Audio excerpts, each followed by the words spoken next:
Hola, ¿cómo están? Muy buenas noches, bienvenidas, bienvenidos a CNN Prime. Hoy es lunes, por lo tanto, es lunes de tolerancia cero. Hoy día empieza la semana política. El último candidato presidencial de Chile Vamos, Sebastián Sichel, va a estar con nosotros. Y hoy, Camila Miranda, aquí en CNN Prime, parte clave del equipo de Janet Jara. Comencemos de inmediato con los titulares.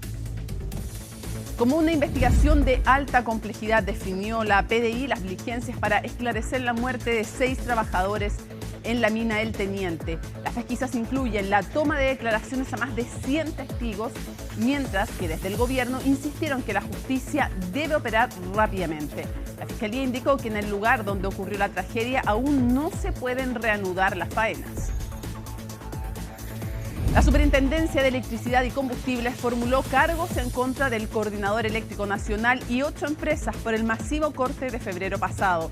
La SEC apuntó operaciones en condiciones inseguras, instalaciones en mal estado y falta de respaldo en la transmisión y supervisión. Las multas a las empresas ascenderían a más de 8.200 millones de pesos. Sorpresa y preocupación en Chile Vamos luego que la candidata del sector apareciera en cuarto lugar en una encuesta después de Franco Parisi, esto en la medición Cadem. Evelyn Matei respondió que ha habido 4 sondeos, 3 buenos según ella y 1 malo, mientras que desde Renovación Nacional reconocen que la campaña está en deuda y, comillas, dicen, porque son sus palabras, ha habido autogoles. Y en temas internacionales, el primer ministro de Israel, Benjamín Netanyahu, convocará al Gabinete de Seguridad para decidir los próximos pasos a seguir en Gaza. Además, acusó a Hamás de no querer un acuerdo y ha solicitado a la Cruz Roja que lleve alimentos y atención médica a los rehenes detenidos en el enclave. Todo esto y mucho más, aquí comienza CNN Prime.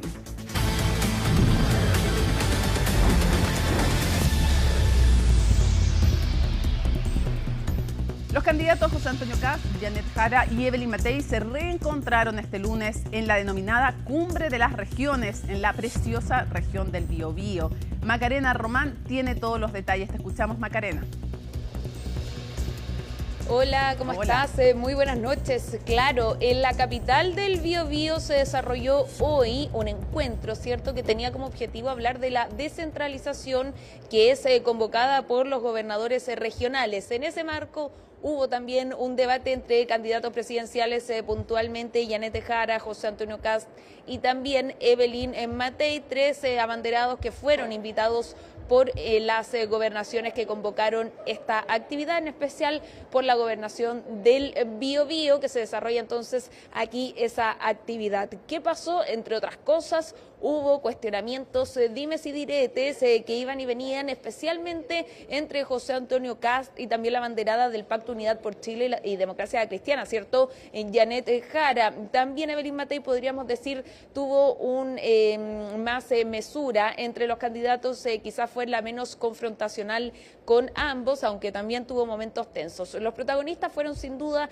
el público, abucheos y aplausos, dependiendo de los adherentes, ¿cierto?, de estos 3 candidatos. En resumen, entonces, un tenso debate, podríamos decir, pero también que hubo hartos temas de contingencia en específico a la salida. Uno de ellos tiene relación con la carta que envió Evelyn Matei a Edwards, ¿cierto?, a Sebastián Edwards, donde decía que se malinterpretaron sus palabras que entregó a Radio Agricultura hace algunos meses respecto a que ella decía que las muertes en el golpe de Estado, posterior al golpe de Estado, eran inevitables. Ella dijo que se le malinterpretó y que no quiso decir eso, y de hecho pidió disculpas a quienes se podría haber ofendido. Vamos a pasar a escuchar justamente parte de las declaraciones de hoy de Evelyn Matei y también lo que dijo José Antonio Kast al respecto. Pero para dejarlo claro, ¿eran muertes evitables entonces? No vamos a seguir en eso. Yo ya le he dicho que para mí el tema de cuidar los derechos humanos ha sido una prioridad toda mi vida. Y ustedes podrán mirar toda mi historia y se darán cuenta que siempre he pensado lo mismo. Estamos preocupados del futuro de Chile. Nosotros estamos mirando hacia adelante, no hacia atrás. Hoy día existe narcotráfico. Hoy día aquí en la región, a pesar de lo que digan algunos de los candidatos, existe terrorismo. Hay crimen organizado. Nosotros lo hemos señalado claramente. Nuestro gobierno va a ser un gobierno de emergencia para afrontar la grave crisis en temas de seguridad, en temas laborales. Todo lo que nos desvíe de esa línea no va a ser parte de nuestra campaña. Mis electores nos van a evaluar por lo que nosotros planteemos en los próximos 4 años. Bueno, declaraciones entonces de los candidatos de la oposición. La candidata Janet Jara también habló respecto a esto y no solamente ella, también la ministra vocera de Gobierno Camila Vallejo se refirió a este envío de la carta que hace Evelyn Matei en el contexto, ¿cierto?, de dar un paso hacia atrás sobre sus palabras que según las declaraciones de la exalcaldesa de Providencia fueron malinterpretadas. Vamos a escuchar justamente a la candidata Janet Jara, bien digo, y también, por supuesto, a el gobierno a través de la ministra Vallejo. Me parece que ojalá las convicciones sean siempre las mismas, porque por razones electorales uno no debiera estar cambiando de convicción. Ahora, cuando alguien ofrece una disculpa, sobre todo por haberle causado dolor a los demás, va en el sentido correcto, pero espero que sean convicciones reales, porque en realidad yo la vi muy convencida en ese foro en el cual dijo que había muertes que eran inevitables. Las disculpas tienen que ser oportunas y a quienes corresponden. No basta con una disculpa a don Sebastián Edwards, sino que a las familias principalmente. Las familias de los torturados, de las torturadas, de los detenidos, desaparecidos, ejecutados políticos, todas las personas que han sido directamente víctimas de las atrocidades que cometió la dictadura civil y militar. Si es que la disculpa obviamente es honesta, no basta que sea a don Edwards, tiene que ser a los González, los Pérez, en fin, todas las familias que han estado durante años esperando verdad, justicia. Y nos vamos a quedar con el oficialismo, pero en específico con la candidata Janet Jara. ¿Por qué? Porque alguien que compone su equipo, su comando en específico, en la parte económica, Luis Eduardo Escobar, aseguró en conversación con La Tercera de que la candidata le había dicho que era socialdemócrata. ¿Por qué? Porque no creía en la dictadura del proletariado, ni tampoco, específicamente sus palabras fueron en la eliminación de las clases sociales.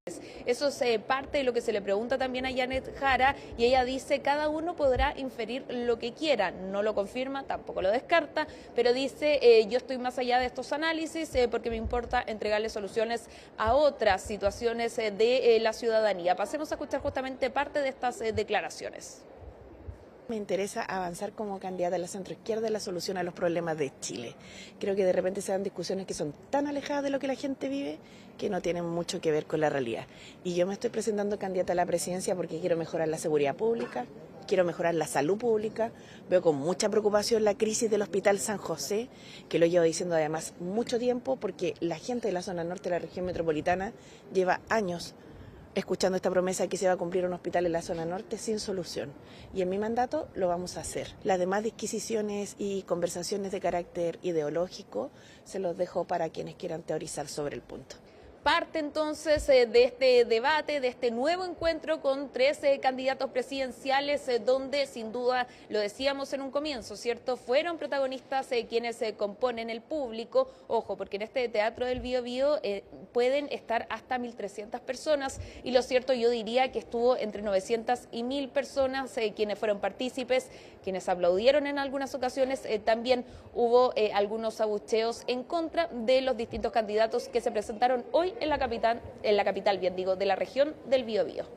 Muchísimas gracias, Macarena Román, por toda la información. Buenas noches. Bueno, y por el masivo corte de luz del 25 de febrero, 8 empresas arriesgan multas de hasta 8.200 millones de pesos cada una. Además, los directivos del Coordinador Eléctrico Nacional deberían desembolsar 24 millones de su patrimonio personal.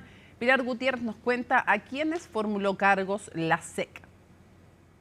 Eran las 3:15 de la tarde, un día normal de verano, hasta que casi todo el país quedó sin luz. Así fue hasta bien avanzada la tarde-noche, por ese verdadero blackout nacional, el más grande en la historia de Chile y que afectó al 98% de la población desde Arica hasta Los Lagos. La superintendencia formuló cargos al Consejo Directivo del Coordinador Eléctrico Nacional y a 8 empresas eléctricas por su eventual responsabilidad. El origen de la falla. Ahí hay dos cargos. Uno que tiene que ver con que el coordinador estaba funcionando en esta transmisión de 1.800 megawatts en un límite excedido de los 1.600 que los propios aspectos técnicos del coordinador señalan, y a la empresa ISA Interchile, que es la propietaria de la línea, por el apagón en sí.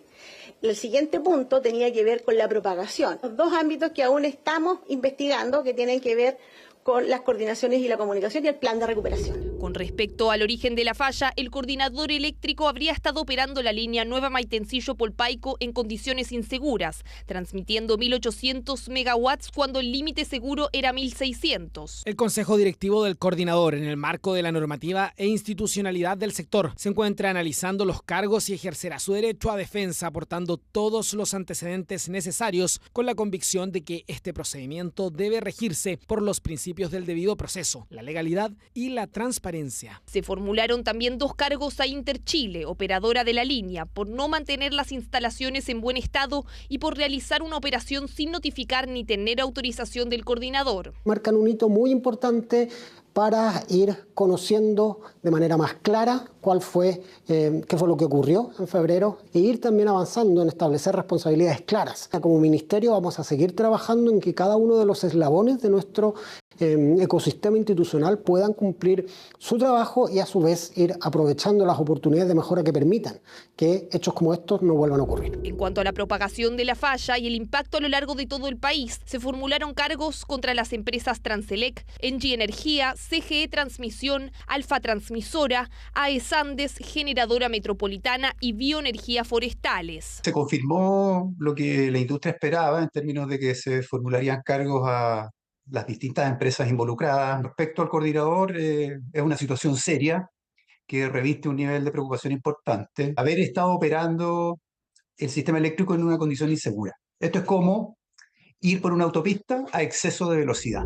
La investigación de la SEC no ha terminado, ya que quedan pendientes las diligencias con respecto al plan de recuperación y las labores de coordinación para que ello no ocurriera. Con todo, las empresas enfrentarán multas hasta de 8.200 millones de pesos cada una y los 5 miembros del Consejo Directivo del Coordinador, 24 millones de pesos de su patrimonio personal. Las sanciones que estipula la normativa son económicas, como les decía, un máximo de 10.000 UTA, expone las empresas que se constate su incumplimiento, y en el caso del Consejo Directivo la multa es a las personas. Si bien los expertos reconocen que es positivo que se determinen responsables, sostienen que no soluciona el problema de fondo. Del evento de interrupción de suministro a la fecha, el sistema sigue operando igual. No hemos hecho nada distinto que permitiese evitar o que se generen los mecanismos para que este tipo de interrupción no vuelva a ocurrir. Estamos más preocupados de buscar el responsable que de una solución estructural para que estas interrupciones no se vuelvan a producir. Las empresas ya fueron notificadas y tienen 15 días hábiles para realizar sus descargos. En base a aquello, la SEC podrá dictar una resolución sancionatoria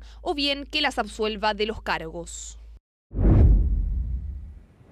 Existe preocupación por el aumento de las consultas de urgencia y las hospitalizaciones en los menores de 4 años por causas respiratorias.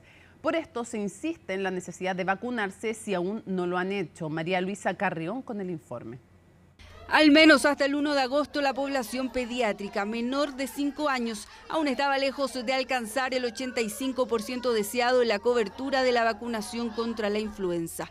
El informe del Ministerio de Salud habla de poco menos de 66% de avance en el plan que comenzó a principios de marzo. De allí que el llamado sea urgente y de que las autoridades refuercen su despliegue para inmunizar a los más pequeños.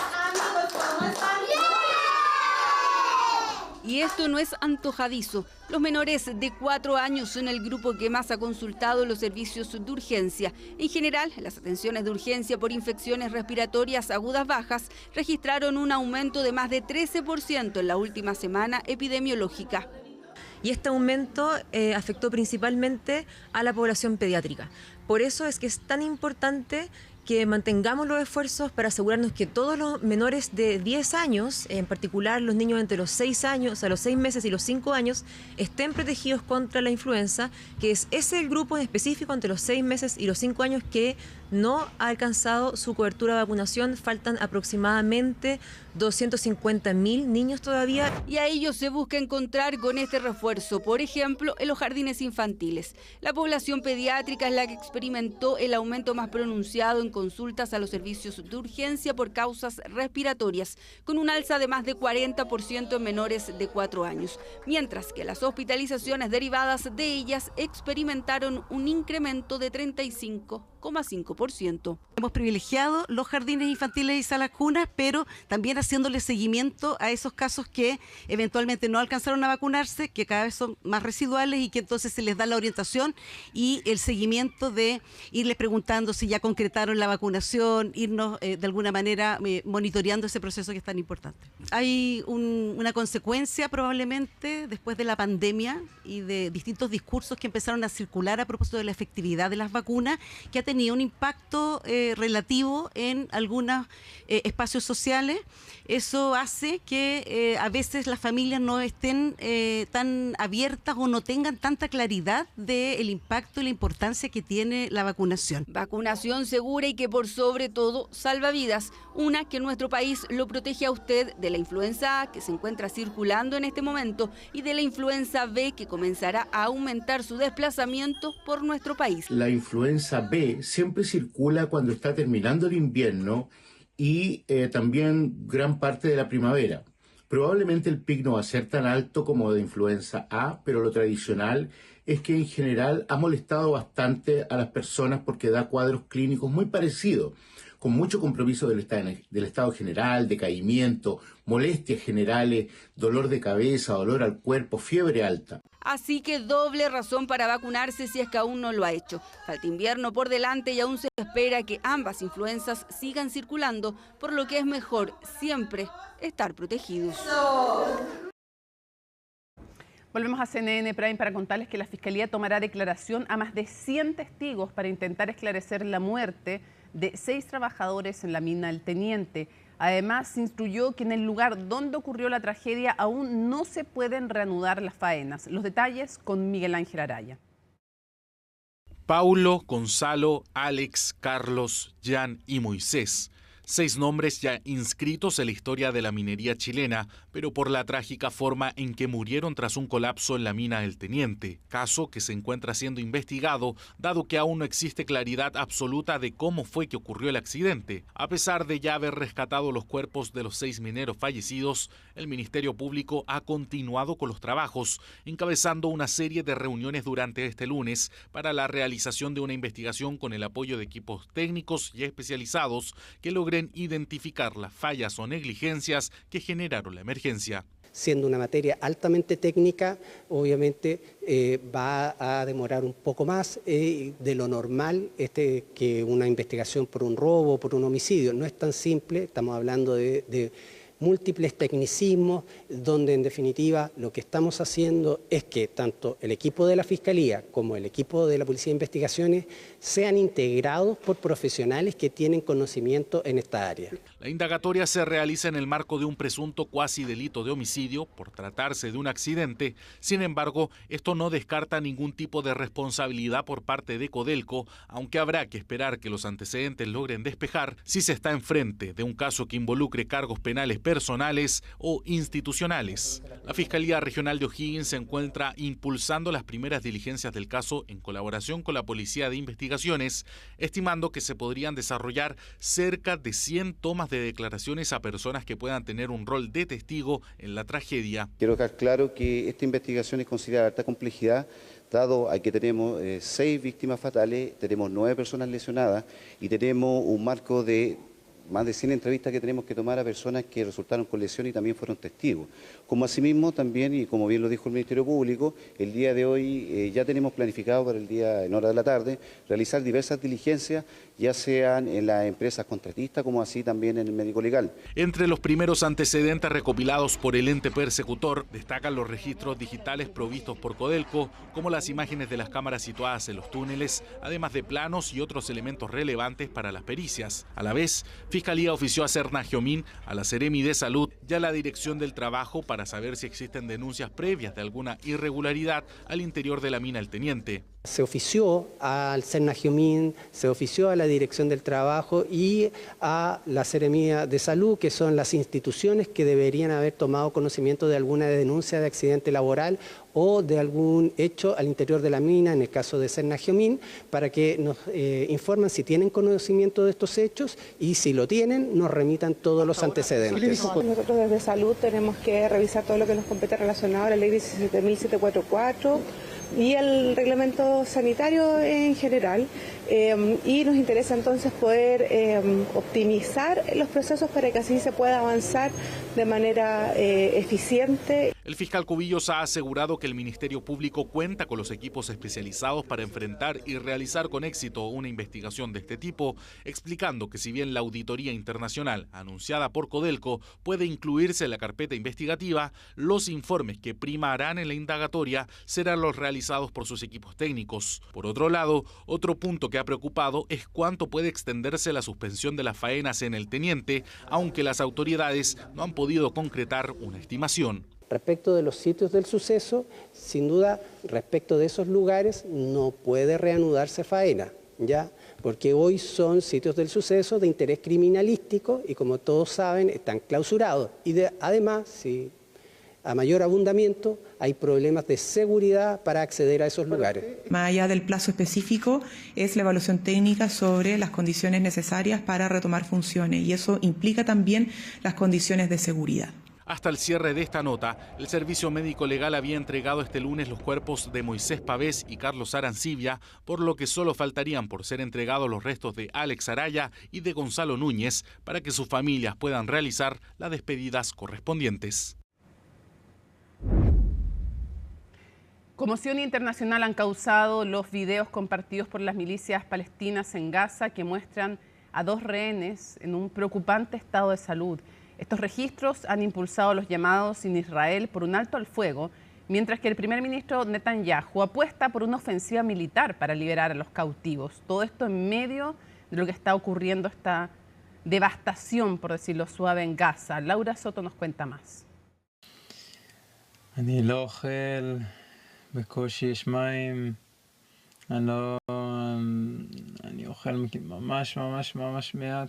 Eviatar David tiene 24 años y recientemente se ha convertido en el símbolo de los rehenes que aún continúan en manos de Hamás. La semana pasada, la milicia palestina publicó un primer video de él, aparentemente dentro de los túneles de Gaza, en el que se evidenció su preocupante estado físico. Eviatar era un hombre joven y saludable antes de ser secuestrado, incluso un poco gordito, y ahora parece un esqueleto humano, enterrado vivo. Así es como se ve, y no exagero. Estoy seguro de que sus captores lo están matando de hambre intencionalmente y con cinismo. Luego apareció un segundo registro, aún más amenazante.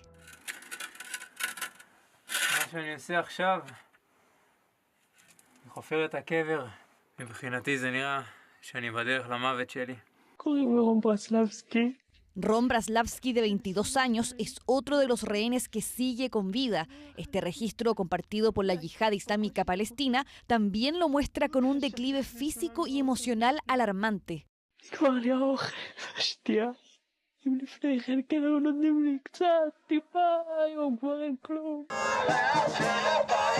Las familias de ambos jóvenes permitieron compartir estos videos, los cuales han dado un nuevo impulso a las protestas en Israel por un alto al fuego. Este gobierno se opone al interés israelí de liberar a los rehenes, poner fin a la guerra e iniciar el proceso de recuperación que tanto necesitan la sociedad israelí y el pueblo de Israel.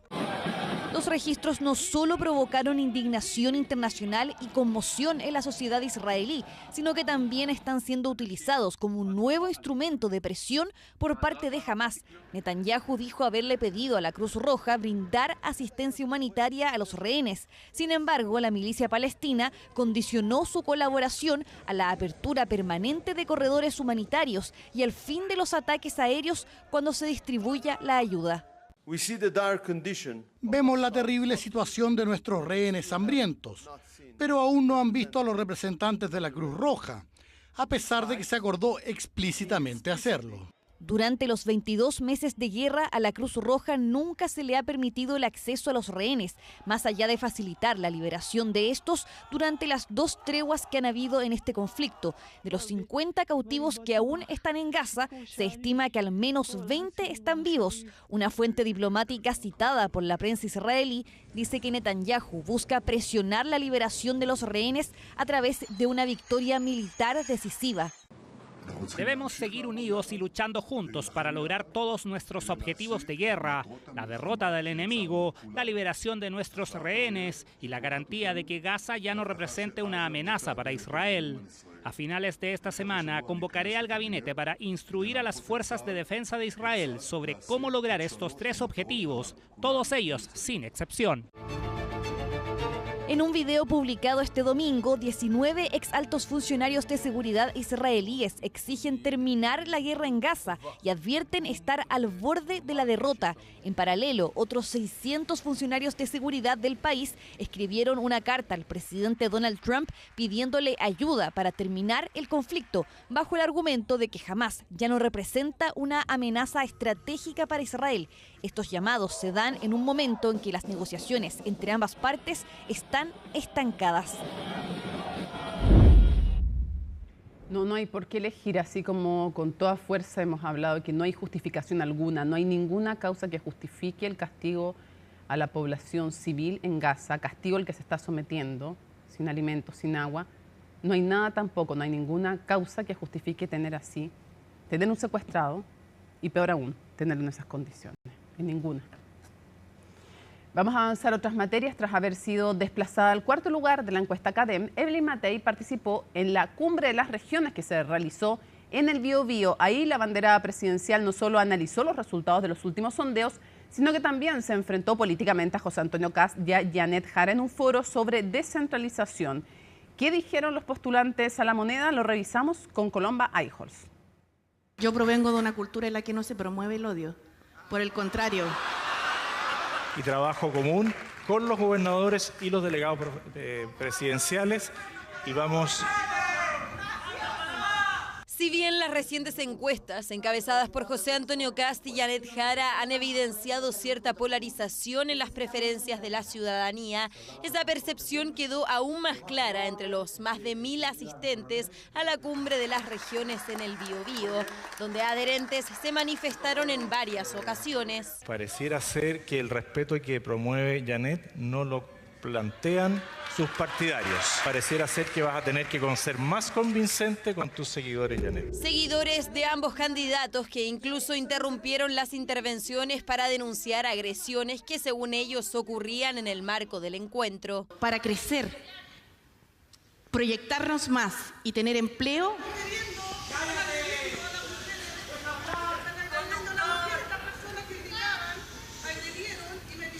y la atención de los asistentes también se trasladó al debate, donde los abanderados se lanzaron dardos y más de un tema se reflotó. Aquí mismo, hace 4 años, el entonces candidato presidencial, Gabriel Boric, anunció, entre aplausos, que eliminaría a los delegados presidenciales. No solo no eliminó a los delegados presidenciales, además entregó a las regiones a la corrupción, a los operadores políticos, disfrazados de fundaciones. Cuando escucho a los candidatos que están acá, en particular al candidato Kast, se habla en el Foro del Salmón, de los camiones, en la Cámara de Comercio, en la Sofofa, de lo mismo que se habla acá. Y me pregunto cuáles son las propuestas entonces, porque si vamos a seguir haciendo foros para que se repitan 3 o 4 ideas donde todos son apitutados, todos son corruptos, menos yo no sé qué propuesta le vamos a llevar al país. La corrupción está en todas partes. Yo creo que nadie puede escupir al cielo. Y de hecho, tengo entendido que el único diputado privado de libertad hoy día, por un caso de fundaciones, es un diputado que fue llevado en la lista de ustedes, José Antonio. Dimes y diretes en la carrera presidencial que son observados por las encuestas. Una de ellas, la CADEM, arrojó una caída de la abanderada de Chile Vamos, quien por primera vez fue desplazada por Franco Parisi al 4º lugar. En tanto, Kast y Jara siguen liderando la medición. La encuesta en Chile nosotros sabemos que es un cartel de encuestas nacionales. Las encuestas internacionales ya nos dan 17%. Según nuestras estimaciones y el impacto que estamos teniendo a través de redes sociales, estamos sobre el 18%, bajo el 22%, casi empatados con la que iría en segundo lugar. Este fin de semana hubo 4 encuestas. 3 buenas y 1 mala.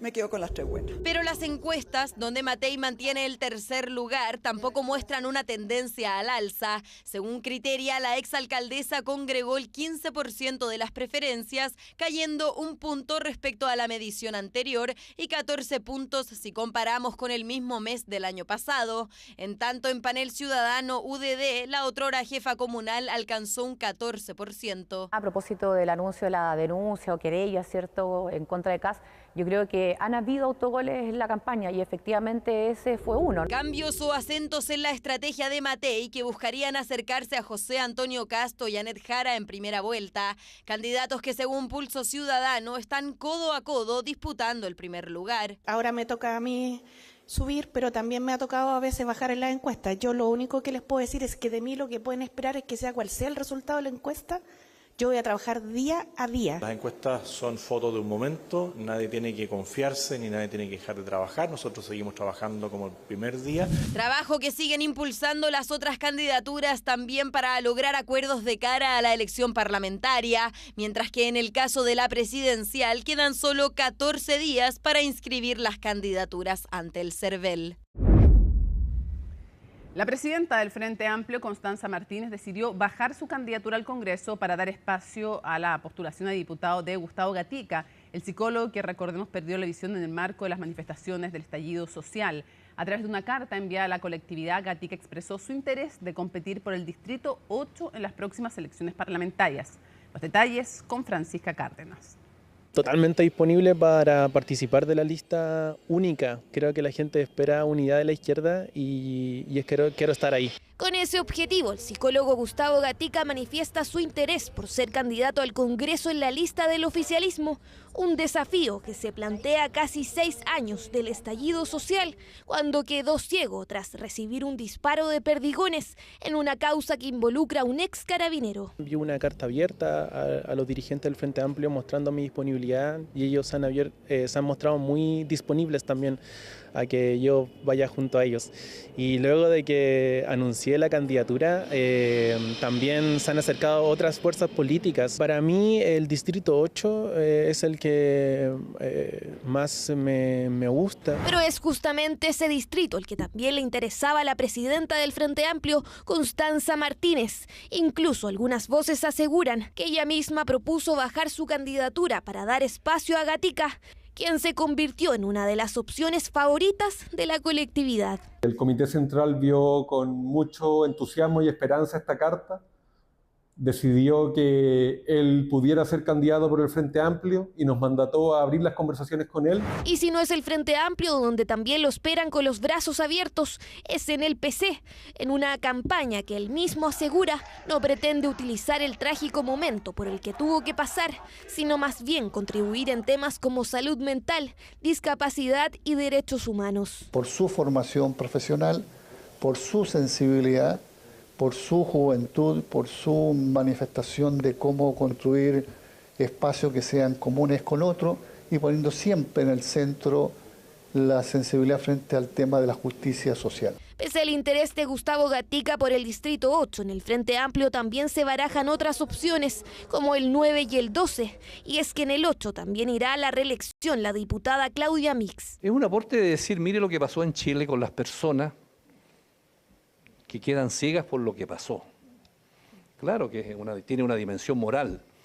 Ahora, desde el punto de vista legislativo y político, bueno, los aportes se verán una vez que las personas están ejerciendo su cargo, ¿no? Este fin de semana, el Frente Amplio también definió que será el diputado Diego Ibáñez quien competirá en la senatorial por Valparaíso, todo a través de una encuesta vinculante donde obtuvo el 25% de las preferencias para mantener el cupo de Juan Ignacio Latorre, quien quedó en segundo lugar con el 23% de los apoyos. Es con una encuesta donde Diego aparece un par de puntos arriba y eso hay que respetarlo, se respetan los acuerdos y lecturas, interpretaciones pueden haber muchas, pero la verdad es que no estábamos en posiciones tan distintas. El Frente Amplio para este ciclo que viene tiene que levantar propuestas y hablar sobre las prioridades de la ciudadanía. He vivido toda la vida en la región de Valparaíso y creo que va a ser un gran desafío avanzar en la ley de incendios, en el royalty portuario, en que justamente las empresas grandes tributen en la región de Valparaíso, que se destinen más recursos a las escuelas públicas.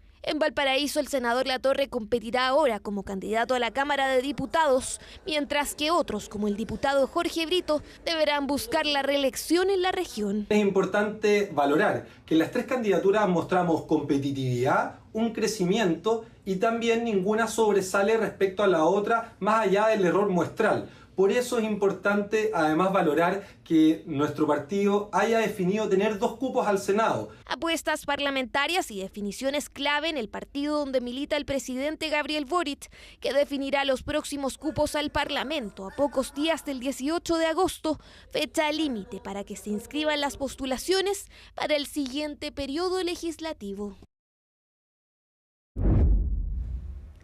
Lo habíamos anunciado, vamos a conversar con la coordinadora de contenidos del Comando, Janet Jara, Camila Miranda. Gracias por acompañarnos en vivo, 20 para las 9 aquí en CNN Prime. Muchas gracias, Mónica, y gracias a quienes nos están acompañando.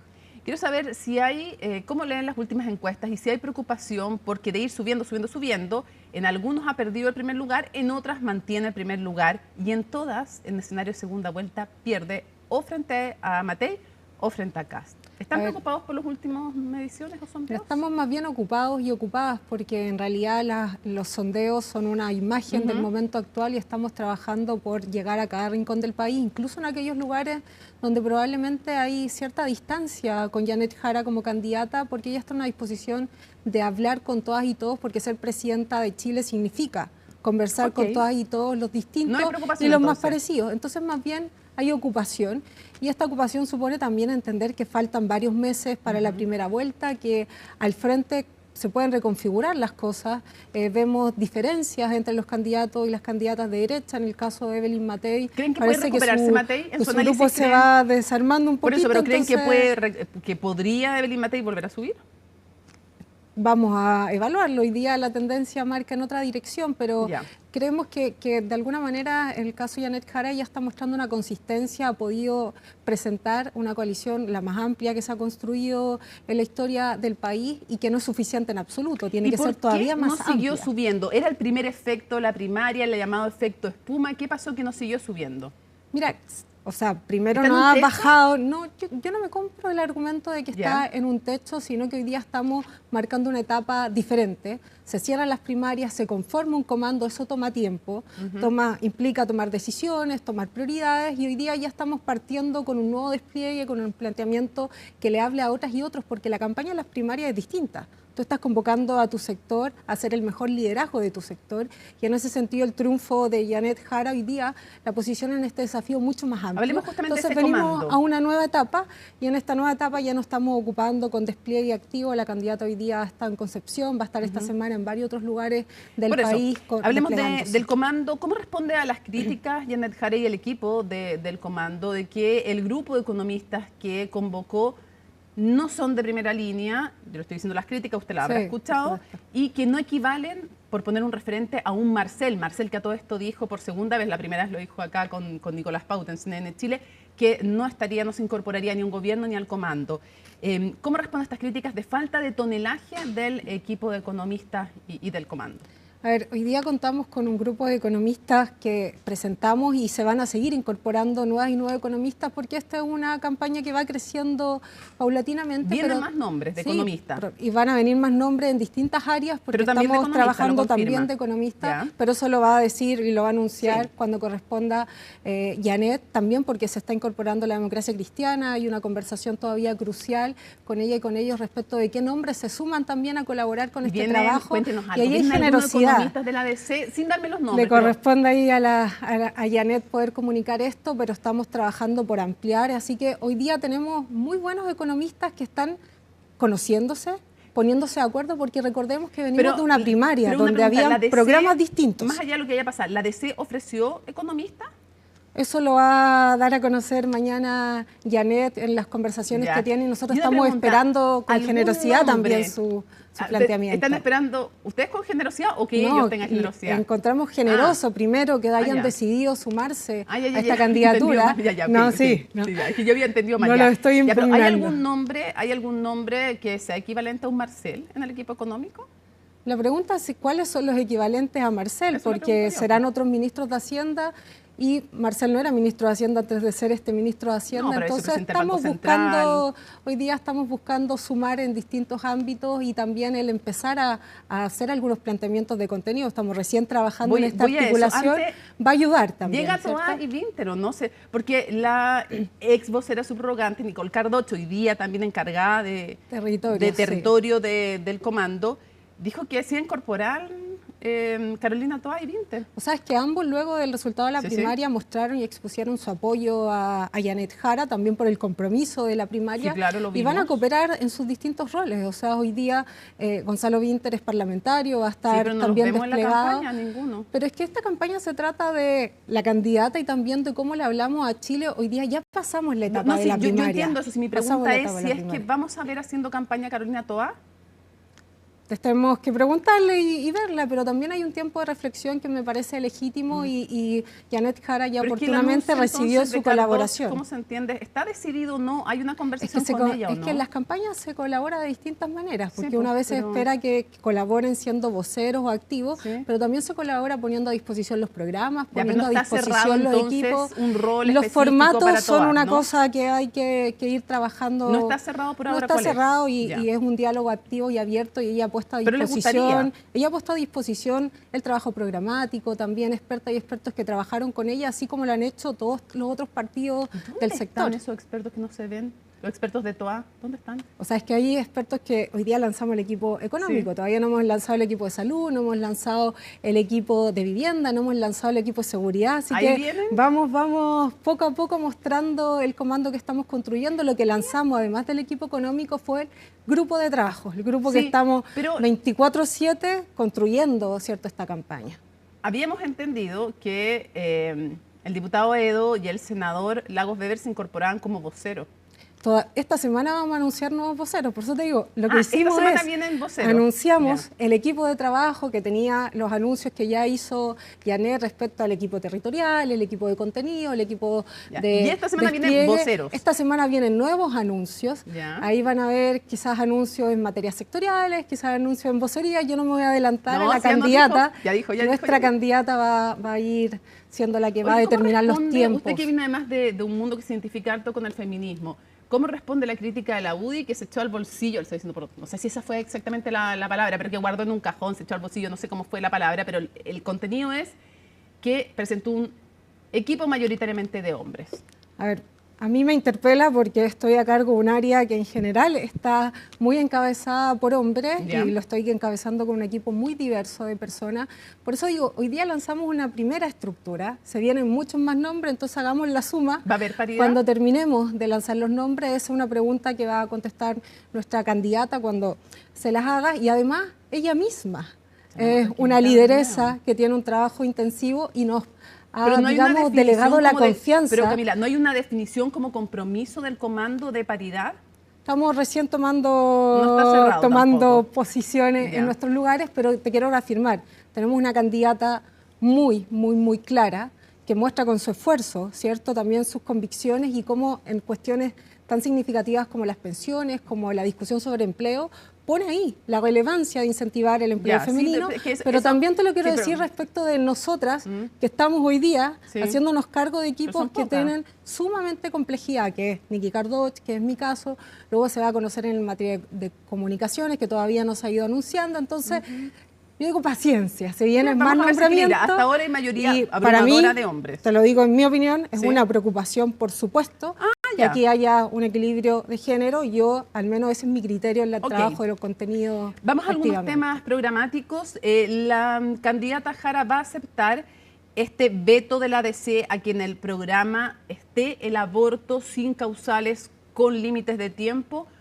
o no, y si es no la respuesta, le complicaría que queden en libertad de acción en ese punto los parlamentarios de la ADC que manifiestan una objeción de conciencia. Mira, primero quiero valorar que la historia de la democracia cristiana ha sido muy importante para avanzar en esta materia.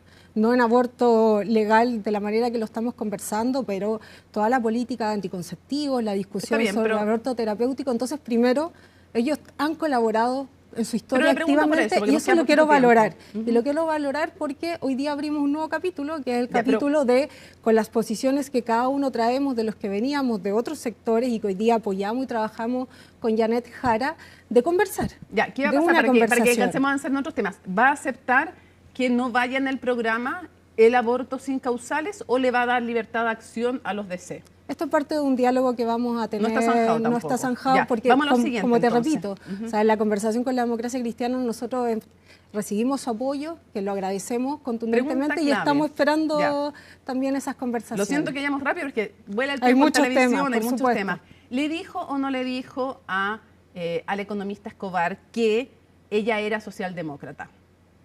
Que Janet Jara le dijo, mira, aquí hay una conversación que puede ser muy interesante para mí como proveniente de los centros de estudio, que es qué significa que te digan socialdemócrata.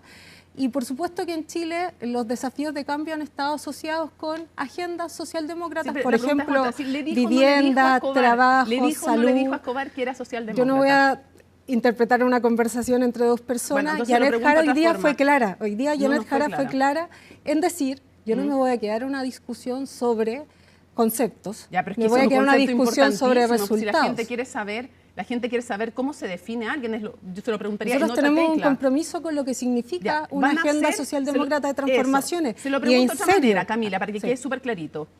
El programa que presente la candidata Janet Jara, ¿va a ser socialdemócrata?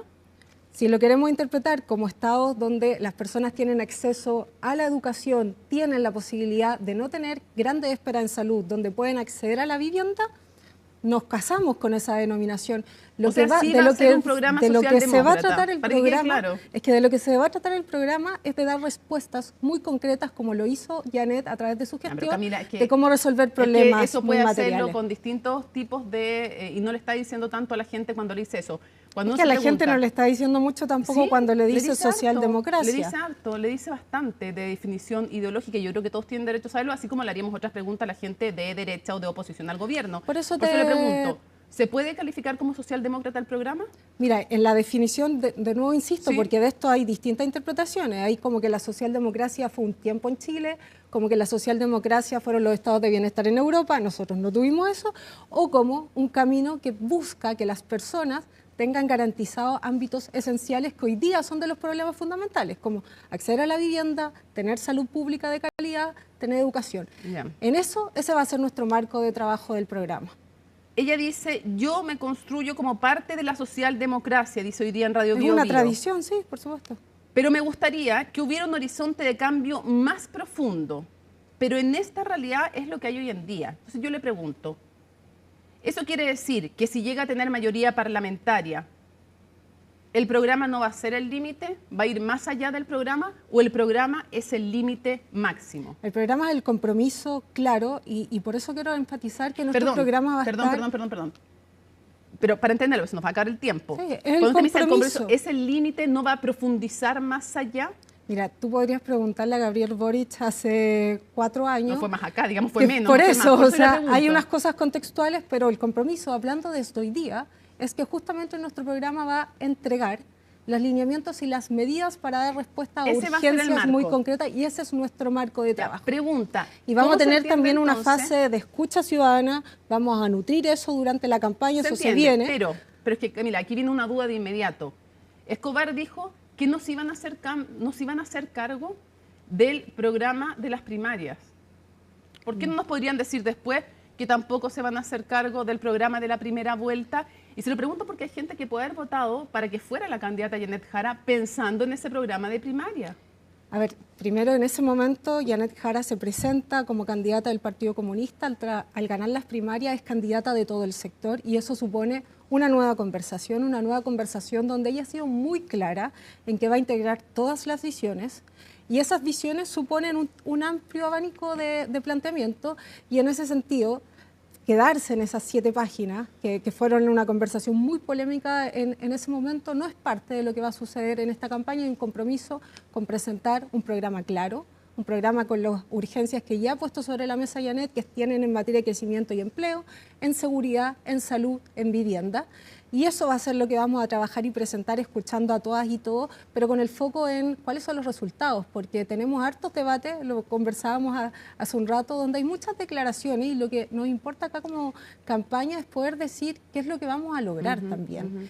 Y cuando uno pone horizontes, por supuesto que eso organiza una dirección, pero también es muy importante para reconectar con la confianza, decir cómo lo vamos a lograr, y en eso va a estar el foco, lo digo desde ya. Dos cosas chiquititas para cerrar.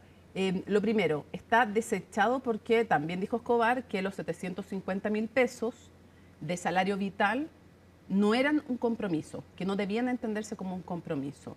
Súper breve para alcanzar a hacer la última pregunta. ¿Son o no son un compromiso? Acá hay un compromiso con el salario vital. Janet Jara hoy día reafirmó que lo que está tratando de instalar es una conversación primero de que no podemos seguir hablando de sueldo mínimo y tenemos que hablar de un salario que alcance para vivir. Eso es un sueldo vital. Ella propuso en la primaria presidencial 750.000 pesos. Yo, que era parte de la campaña de Gonzalo Vinter, propusimos un número muy similar, que era 730.000 pesos, que respondía si la cifra es a un un compromiso cálculo. o no es un compromiso. Es un compromiso que además estamos estudiando cómo sostenerlo, que tiene que ver con crecimiento, que tiene que ver con inversión, que tiene que ver con revisar materias que vienen con los gastos públicos. Para no dejar el compromiso es avanzar en un sueldo vital y vamos a presentar cuál y cómo. Y la cifra se va a determinar después. Así es, ya, y vamos a presentar cómo y cuánto. Cierro con lo último muy breve. En su campaña, cuando usted quería llegar a la convención... mucho tiempo atrás. Sí, no, mucho tiempo atrás. Usted hizo una parodia con La Guerra de las Galaxias y Evelyn Matei. Usted era el lado claro de la fuerza y dijo que Matei era el lado oscuro de la fuerza. ¿Se arrepiente ese tipo de declaraciones en el contexto, sobre todo lo que estamos viendo ahora, de cómo se ha ido también tensionando el ambiente y lo que ha sufrido también de otro sector político, en otra escala, evidentemente, Evelyn Matei? A ver, lo de la oscuridad y claridad me retrotrae un poco a lo que pasó en la discusión con la carta de Edwards, y que lo quiero poner sobre la mesa. ¿Por qué? Porque ella hace una crítica o cambia su posición respecto de la dictadura a propósito de la carta de un empresario que probablemente está comprometiendo financiamiento, y entonces yo me pregunto si tiene un real compromiso efectivamente con esa declaración que está haciendo. Y entonces, si vamos a las oscuridades, claridades, bueno, podría estar en una oscuridad. Yo creo que en esta etapa en que estamos, las parodias, etcétera, no contribuyen a la democracia. En eso hemos sido activos, en poner las propuestas por delante, y lo otro es parte de una campaña de otro contexto, de una campaña propia además, donde en realidad lo que se estaba haciendo también es una crítica al uso de la inteligencia artificial, que era el primer momento que también se empezaba a usar la inteligencia artificial en campañas políticas. ¿Cuál era el empresario que estaba comprometiendo financiamiento? Edwards. Ah, es que economista, no empresario. Sí, perdón, economista. Ya, ¿usted cree que está comprometiendo financiamiento? O sea, yo creo que si tiene la posición para responderle y decirle me comprometo con usted a esto, porque hay algo por ahí que hay que dar explicaciones también. ¿Por qué le responde a Edwards y no le responde a las víctimas, a los chilenos y los chilenos? Yo me lo pregunto, la verdad. Quiero agradecerle muchísimo. Nos quedan 4.000 temas en el tintero, pero los vamos a volver a tratar. Más. Muchas gracias. Así que sí, queda comprometida así entonces para más adelante, me parece. Muchas gracias, Camila. Terminamos Viene Tolerancia Cero, lunes 4 de agosto. Así estuvo nuestro país y el mundo. Somos CNN Chile. Buenas noches.